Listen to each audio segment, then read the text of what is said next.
Assalamualaikum warahmatullahi wabarakatuh. Alhamdulillahirabbil alamin. Bersyukur kepada Allah atas segala nikmat yang telah kita terima dan berikan Allah Subhanahu wa taala. Salawat dari salam kita kirimkan kepada junjungan kita Nabi Muhammad sallallahu alaihi wasallam sebagai contoh dan suri teladan yang baik atau uswatun hasanah bagi kita semua.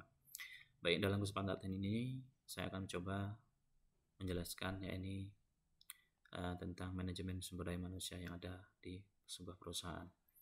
Seperti kita ketahui bahwa sumber daya manusia atau manajemen sumber daya manusia itu adalah bagaimana cara mengatur hubungan dan peranan sumber daya yang dimiliki oleh individu secara efisien dan efektif serta dapat digunakan secara maksimal sehingga tujuan dari perusahaan akan tercapai hendaknya.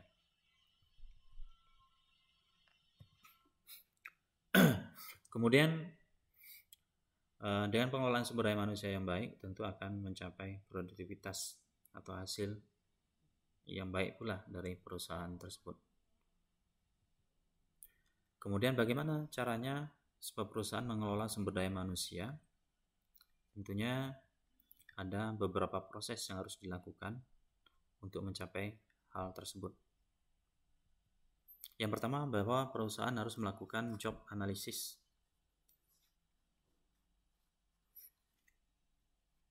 Job analysis adalah suatu prosedur untuk menentukan tanggung jawab dan pekerjaan atau beserta keterampilan yang dibutuhkan oleh sebuah pekerjaan sehingga akan menghasilkan hasil kerja yang baik tentunya.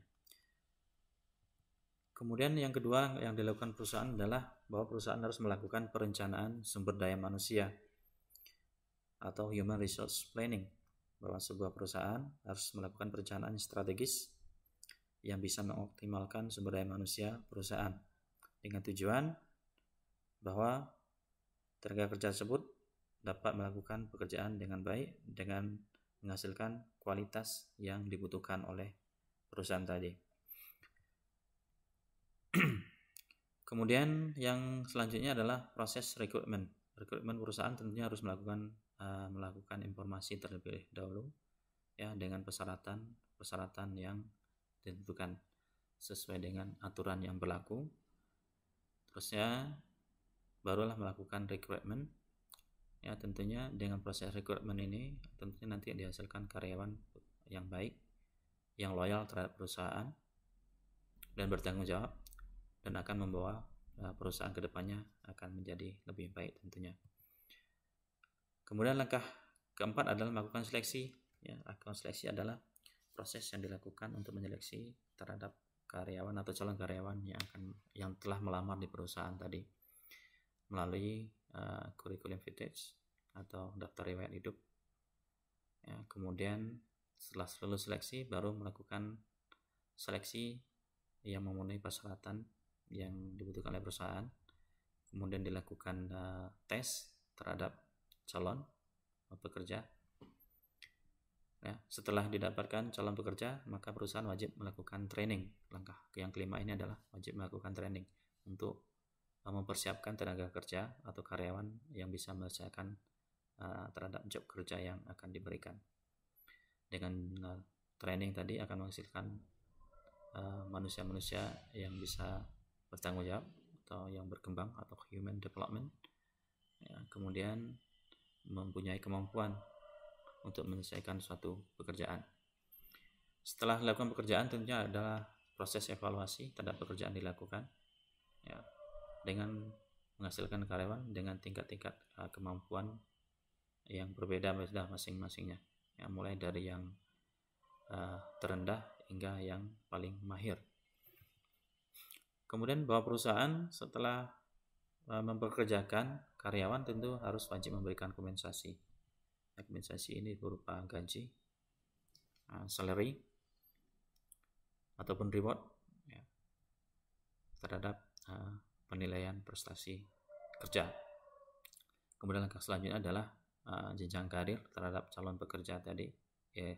Bukan calon pekerja tapi pekerja yang sudah bekerja di perusahaan, memberikan kesempatan untuk menaikkan karirnya untuk melakukan pekerjaan tantangan yang lebih tinggi, tentunya level yang lebih tinggi di atasnya. Dan masing-masing karyawan akan berpacu sesuai dengan kemampuannya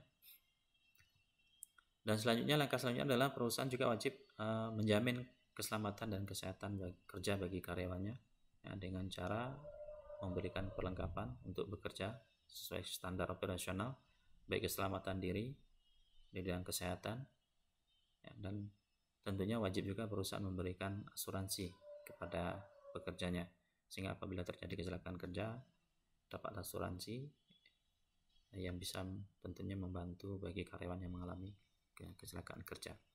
Kemudian perusahaan juga wajib melakukan hubungan industrial, ya, ini kita kenal dengan, kalau di Indonesia disebut dengan serikat pekerja, ya, atau SPSI.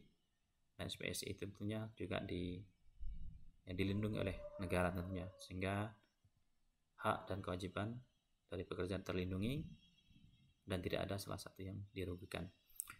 Kemudian yang langkah selanjutnya adalah yang melakukan pemutusan hubungan kerja, bahwa perusahaan juga bisa memutuskan hubungan kerja terhadap karyawannya apabila terjadi hal-hal seperti yang pertama adalah pensiun, artinya usianya tidak produktif lagi, maka karyawan itu wajib diputuskan hubungan kerjanya dengan memberikan kompensasi terhadap perjuangan atau pekerjaan yang telah dilakukan di perusahaan tadi. Kemudian ada juga tenaga kerja itu yang resign, artinya mengundurkan diri dari perusahaan dengan ketentuan-ketentuan bahwa perusahaan juga wajib memberikan tunjangan tentunya. Mungkin itu sebagai penjelasan dari kami, dan mohon maaf atas segala kekurangan. Bila taufiq wal hidayah. Assalamualaikum warahmatullahi